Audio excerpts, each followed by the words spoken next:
Alors, je vous présente le chapitre sur la politique produit pour les révisions. Le plan de notre chapitre, c'est tout d'abord des rappels, notamment sur la notion de positionnement. Ensuite, nous verrons la gamme et la ligne. Dans une deuxième vidéo, vous retrouverez la marque, la notoriété et l'image, le packaging, le design, le cycle de vie du produit.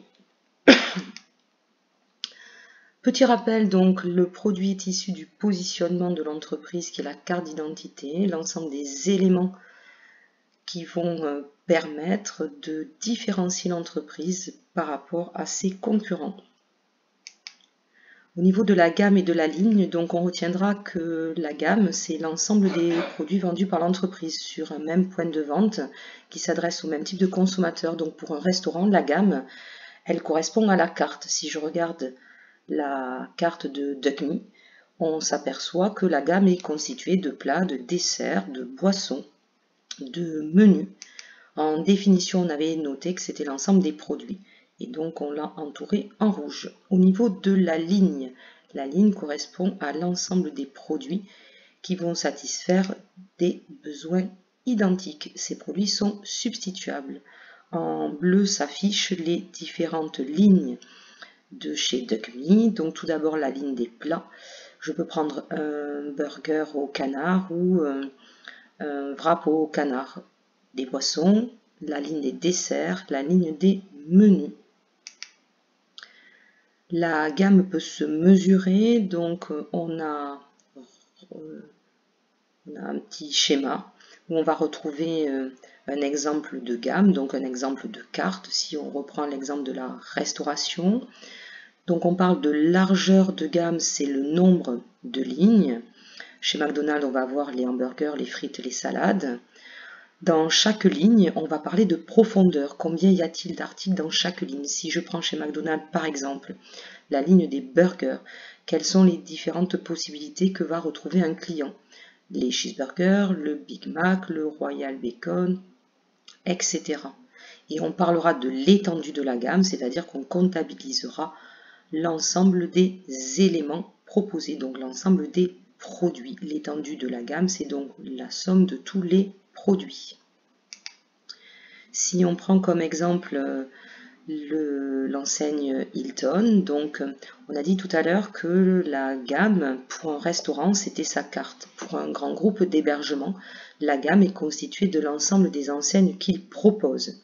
Si je regarde ici, pour Hilton, l'ensemble de la gamme est constitué de nombreuses enseignes. Au niveau de la largeur de la gamme, c'est-à-dire le nombre de lignes, on va retrouver luxe, service attentionné, service complet, suite exclusivement et résidence de vacances, soit un nombre de 5 lignes.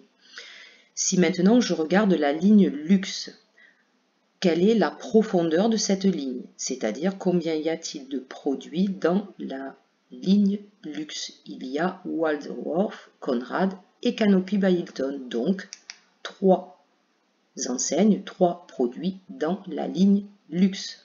Enfin, si je regarde l'étendue de la gamme, je vais comptabiliser le nombre d'enseignes, donc 3 pour la ligne luxe, etc. Ce qui me donne 14 enseignes, donc 14 produits.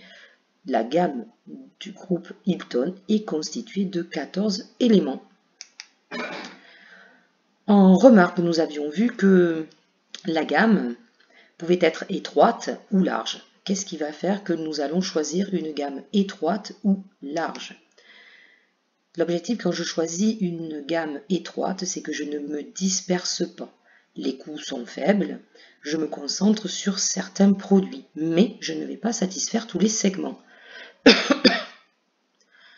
Quand j'ai une gamme large, je vais avoir une gestion des stocks élevée, une gestion des stocks plus lourde, je vais pouvoir satisfaire tous les segments. Les risques vont être répartis sur un plus grand nombre de produits, mais la gestion sera beaucoup plus compliquée.